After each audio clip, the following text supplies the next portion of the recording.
Not only do I make a lot of YouTube videos, but I also watch a lot of YouTube videos. I'm a YouTube fanatic, guys. I love watching YouTube. There are so many great content creators on this platform making fantastic videos, far better than mine, I have to admit. But hey, I do what I can.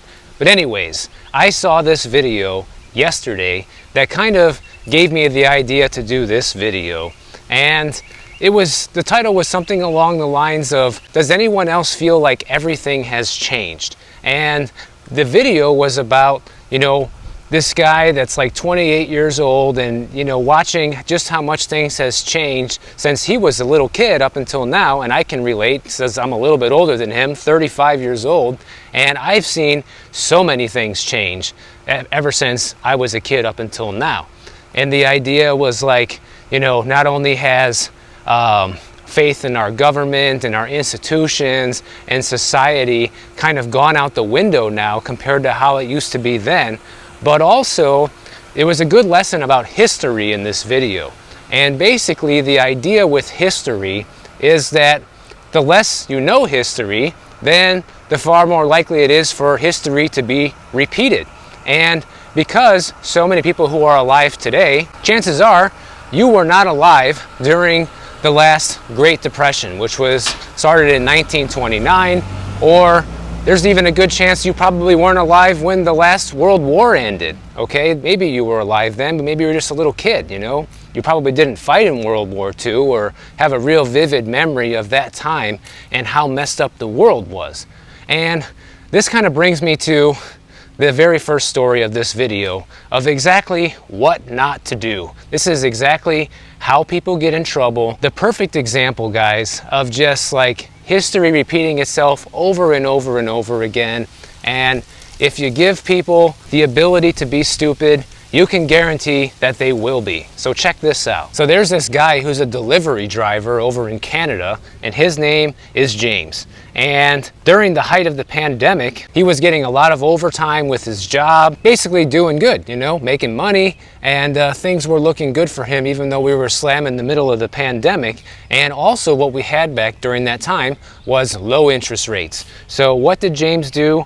He went out, he leased a boat, he got an ATV, and when his bank offered him a bigger line of credit, he took it, okay, and maxed it out.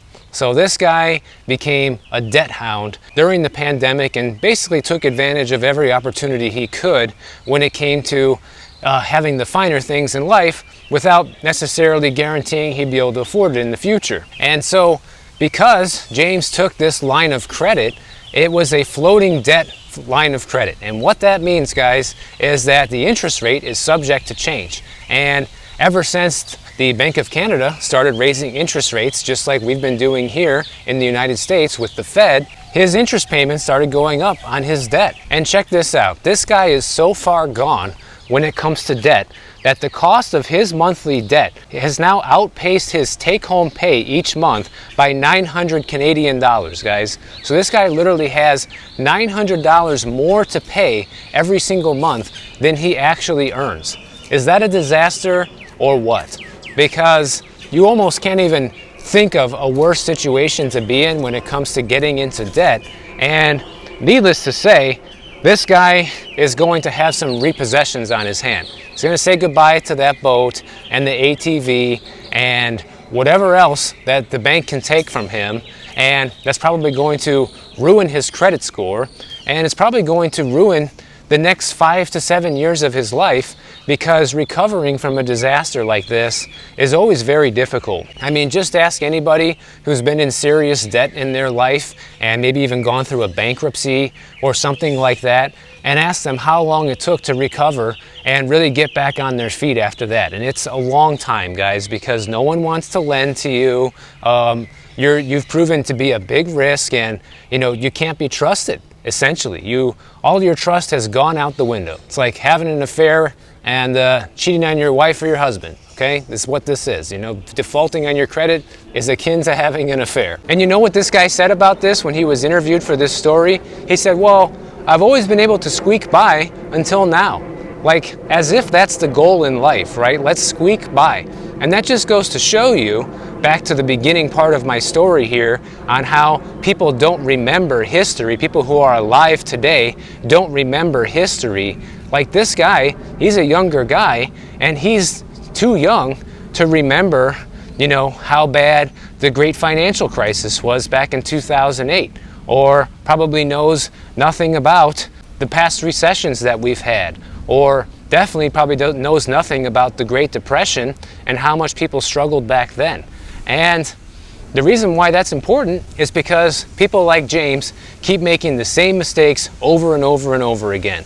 You give people artificially low interest rates, they go out, borrow to the hilt, and get themselves into all sort of trouble like this. And this guy James is not alone. This is just one example of people in Canada that are basically getting margin called on their debt right now because people have a set amount of debt for different things, and this applies to homes over there as well, where they have all this debt with a floating interest rate. And now that the interest rates are starting to rise, people have two options, guys. It's either sell everything and get rid of this stuff while you can, or go into foreclosure or go into repossession like this guy and just lose everything, and you don't get any money back for anything that you paid. Because even when you use debt to finance all this stuff, you put down some sort of a down payment, so you're going to lose your initial money if you go through that avenue and just let them take everything from you. And I know that this is a Canadian story, and some people might be thinking, well, what does this have to do with the US, Michael? I mean, all of us, most people who watch your channel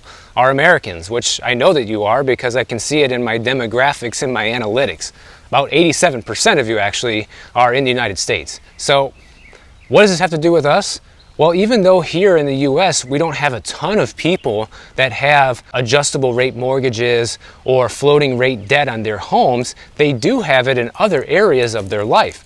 Credit cards being a big example of that. You have credit card debt shooting through the roof right now in our country.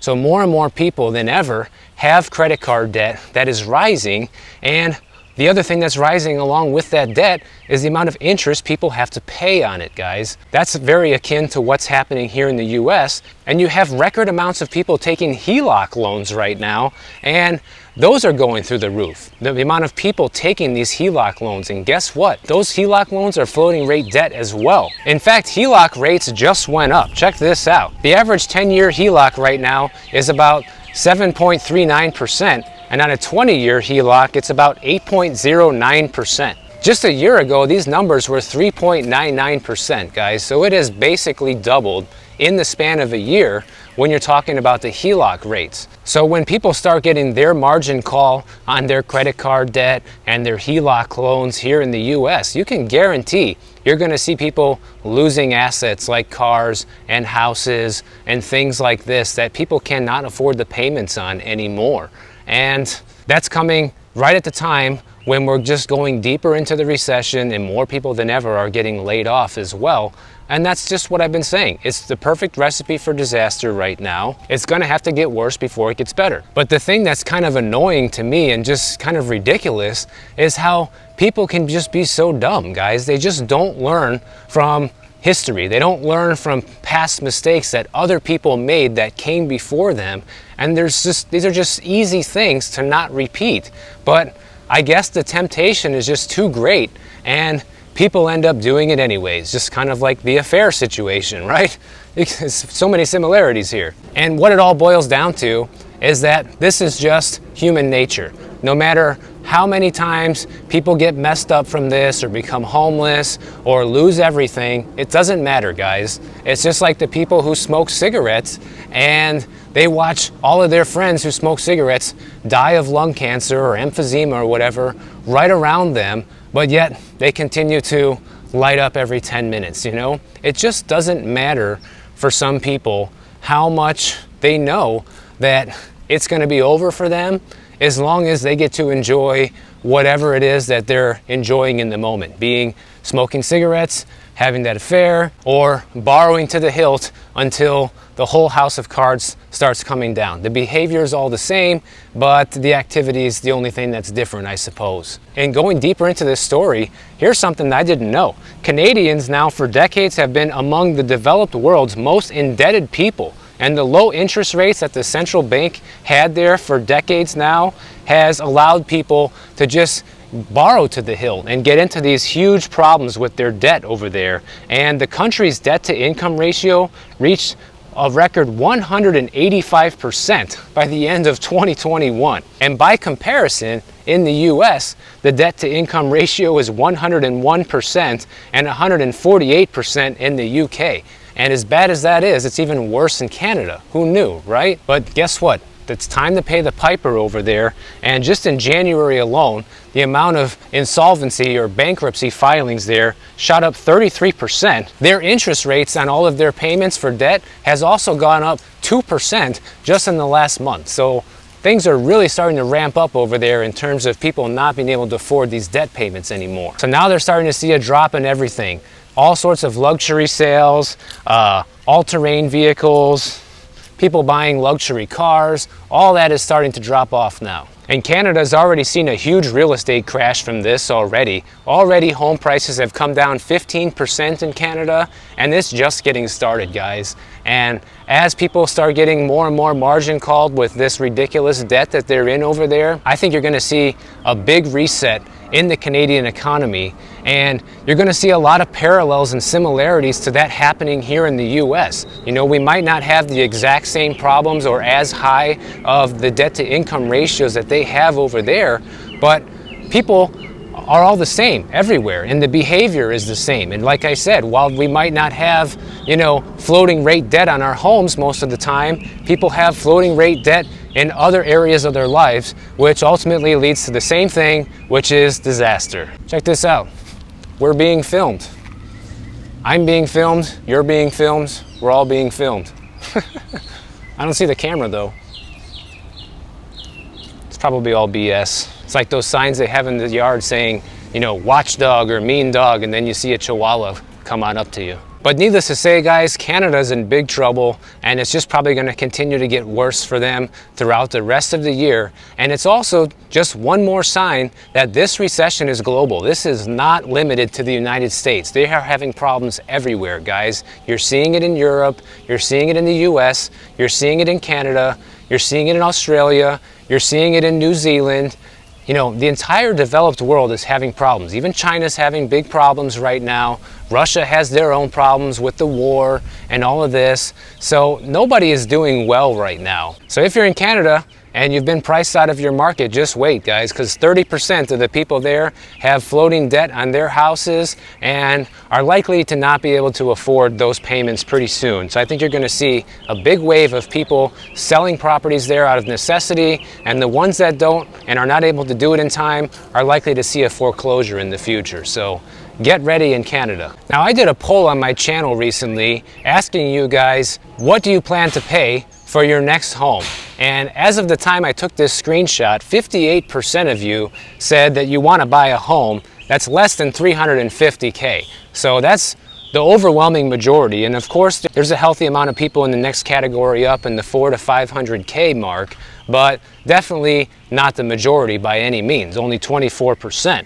And people that can spend even more than that, very few as well. The interesting thing about this is that's real world data from you guys who watch my channel, but also this is also reflected in what's happening with home sales right now.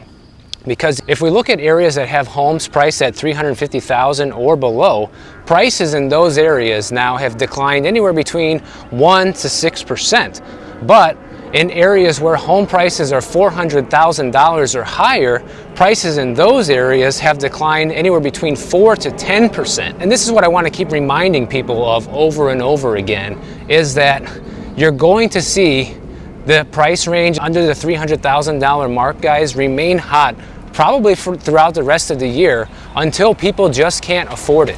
Because that is the price range that is still in the realm of affordability for so many people. And not only does the real world data reflect this in terms of price cuts, but also it's reflected in just your answers that you gave on this poll. And so there's good news and bad news about this. If there's no way you're going to be able to get your purchase budget above $300,000, you're likely to be stuck with some solid competition for quite some time until the recession really ramps up and the unemployment rate goes up and there's just less people that can actually go out and buy a house because they don't have a job, okay? But the good news is that if you're able to stretch your budget more, not saying you should do that, but I'm saying if you have the money to buy a house that's $400,000 or above, then this year and throughout this housing crash is probably going to present far better buying opportunities for people who are looking to buy in the upper price range. You know, we saw how much luxury home prices have been coming down in the tune of like 23-25% already in a lot of cases, guys. That's nuts. And so basically the point is here is the more that you can spend on your next home purchase, then the bigger the discount then you're likely to get based on this information. And that's the good news. So say if you're the buyer that has $400,000 to $500,000 to spend on a property, you're likely to see prices come down a lot more significantly than someone who's looking for that $250,000 house, if that makes sense. And for anybody else who needs more signs that the recession is already here, guys, in case you haven't heard, Walmart has been closing stores recently, and across the country they've recently closed about 10 different stores. But most recently they're closing all of the Walmarts that they have in Portland, Oregon. And Walmart is not directly coming out and saying that this is because of theft or anything like that. They're saying that the stores are underperforming, right? That's their numbers. That's always the word game. You always have these phrases, you know, like price improvement and transitory inflation, and now the most recent one is underperforming stores are going out of business and they're closing them, okay?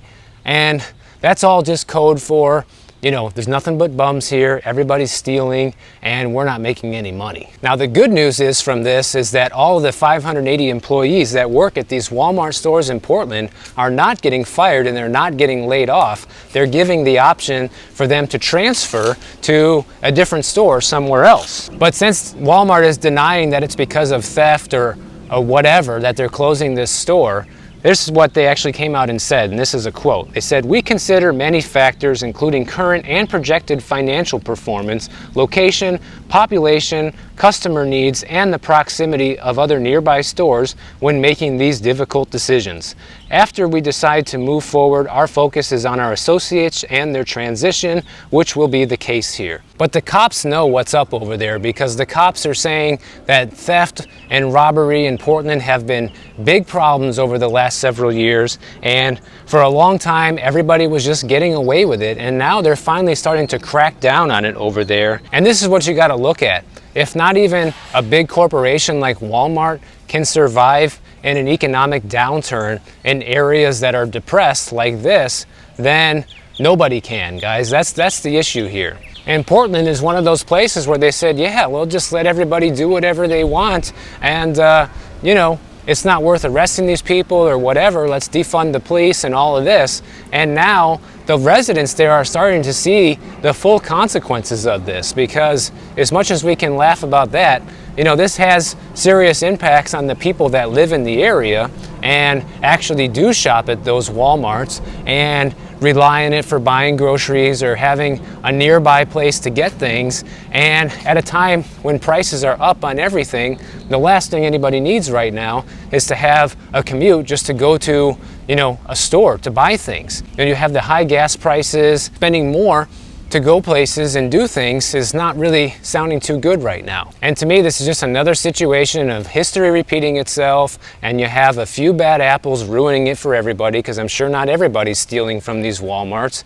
And you know, why would the stores be underperforming if a bunch of people in the area shop there and use it? Well, there's only one reason. It's because people are walking out of there with things that they're not paying for, guys. So this is just another one of those word games that the media and even Walmart themselves are using to make things not look as bad as they really are, saying that the stores are underperforming rather than, you know, everybody here's a thief. And I know today's video was a little bit different than what we usually cover in terms of the psychological aspect of human behavior. But the reason I like talking about all this stuff, guys, is number one, it's good to just change things up a little bit and explore other sides of why all this is happening and why we see things just happening the way they are.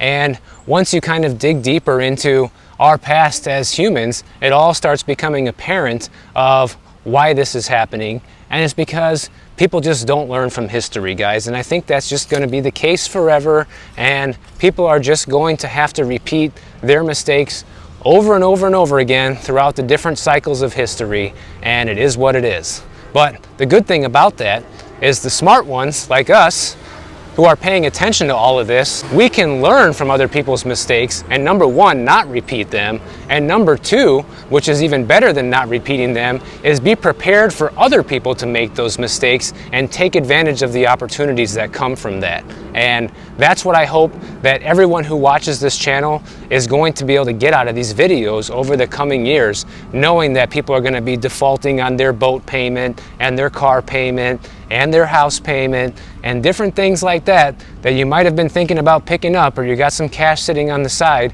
waiting to deploy. The deals are going to come as we get deeper into this recession, and bad for the ones who were foolish, great for the ones who were smart.